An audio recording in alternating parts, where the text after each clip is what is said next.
Hi everyone, welcome back to my YouTube channel Itogo Cheche Stitches. Today we'll be learning how to make a paper bag with fabric. In my last video I taught on how to make a paper bag without fabric. If you haven't seen that video, I'm going to drop the link to that on the screen. In this channel I share dressmaking and bag making tutorials. If this sounds like something you're interested in, keep watching and let's get started.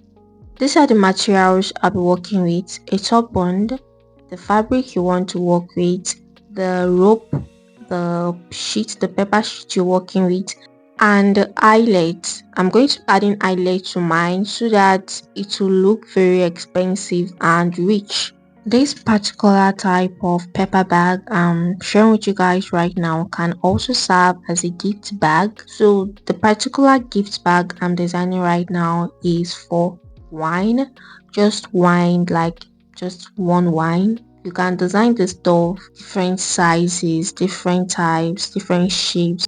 The length of my sheet is 18 inches and the width is 15 inches.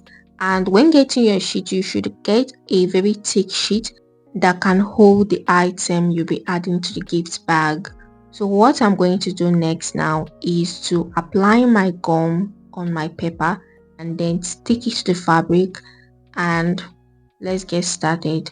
So if you have watched how to make a paper bag, this video won't be difficult for you because it's just almost the same thing. Difference is that the shape I worked with and the fabric I added to this one.